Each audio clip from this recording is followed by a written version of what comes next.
Welcome back to Running Shoes Guru. My name's Brandon and today I'm reviewing one of my favorite super shoes to date, the Adidas Prime X.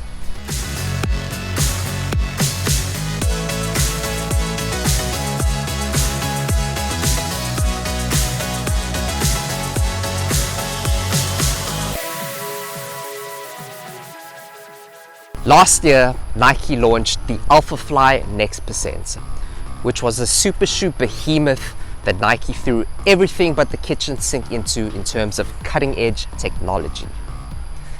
This year, it's Adidas's turn. And the Prime X clearly takes inspiration from the other Adidas racer, the Adidas Pro 2. Both of them have carbon infused energy rods. They both have embedded plates in their heels, and they both have Lightstrike Pro midsoles. But the biggest differences between the two are that the Prime X has even more midsole foam and it has these carbon infused blades in its forefoot. Last year, World Athletics made a rule that stated that shoes with midsoles thicker than 40 millimeters in stack height wouldn't be allowed in competition. They also made a rule that stated that shoes with more than one carbon plate or similar device in its midsole would also not be allowed.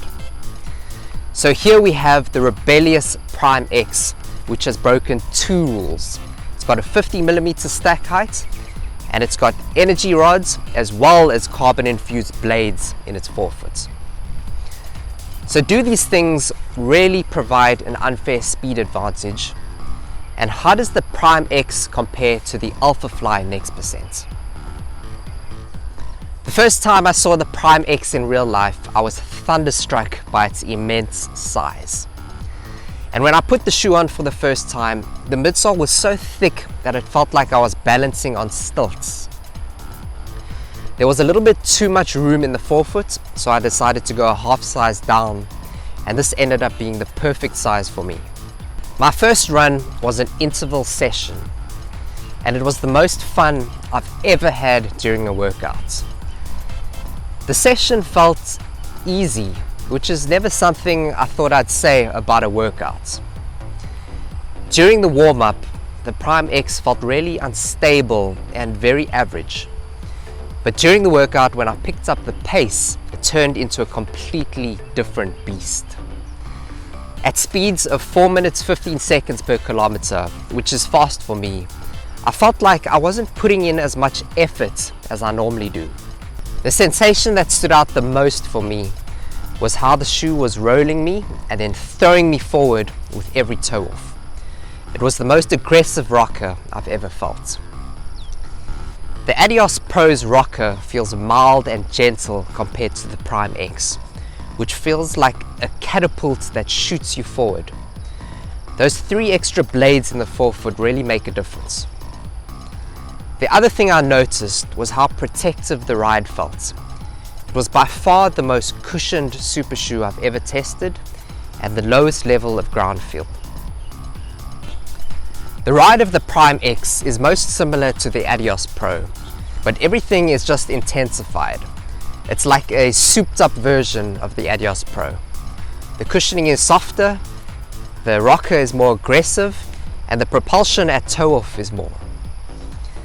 The Prime X is relatively light for its massive size.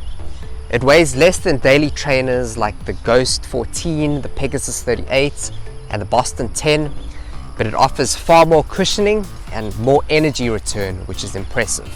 Now, with such a thick midsole, you'd expect the ride to be very unstable, and it really is, especially on long distances when you're going at a more controlled pace. You really have to concentrate on how and where you strike.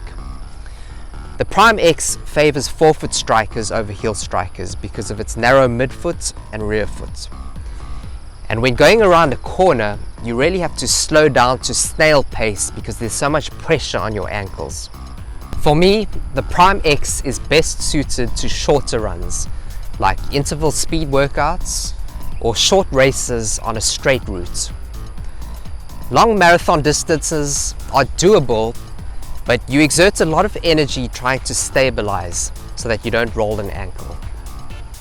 You also have to be going at fast paces below 5 minutes per kilometer to really benefit from the rocker. So the big question is, does the 50mm stack height make a difference in terms of speed?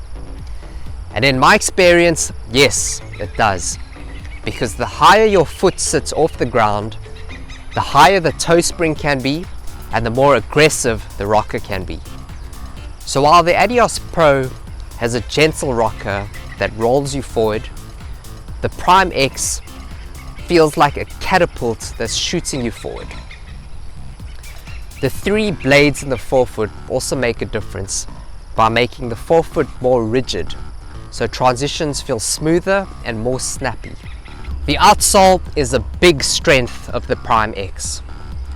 Unlike the Adidas Pro, which uses a thinner, modified version of Continental, the Prime X uses the thick, hard-wearing, durable Continental rubber. And this means that the Prime X can be used for training runs because you can get so many more miles out of it than the Adidas Pro. I've run about 81 kilometers in my pair, and the only visible signs of wear are on the exposed midsole foam areas.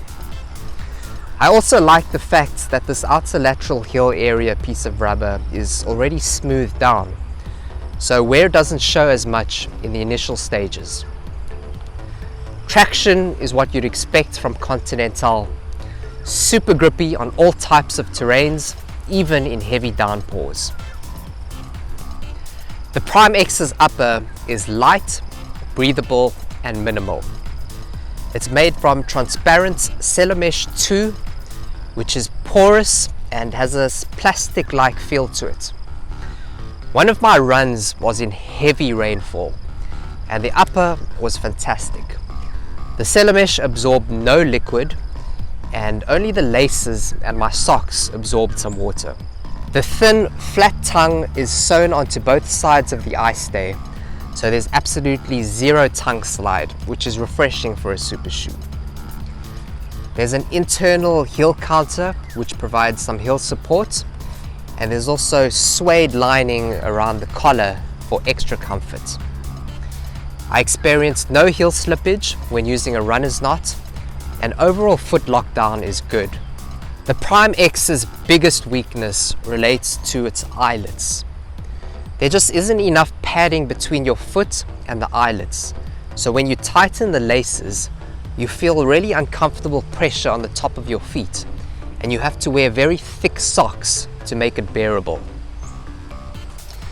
The fit is definitely a half size large with an accommodating, roomy training shoe type of fit. And this is a super shoe that's suitable for wide-footed runners. The Prime X is an absolute joy to run in, and it's unlike any other super shoe I've ever tested. It might not be the most versatile shoe, but it's still my favorite to do short tempo runs in and speed workouts in because of this giant rocker that throws you forward. Now, I don't feel as much raw propulsion in the Prime X as in, say, the Vaporfly X% 2 or the Asics Metaspeed Sky. But the difference is that the Prime X feels more natural and it's much easier to maintain fast speeds. The Prime X is definitely the most unstable shoe I've ever run in, and it's this instability that limits its versatility for me. I'll be using it for short races and short training runs. I don't feel comfortable using it for runs longer than, say, 21 kilometers because my form just isn't good enough for extended periods of time, and it takes a lot of concentration to make sure that you're always forefoot striking and that you're slowing down at turns.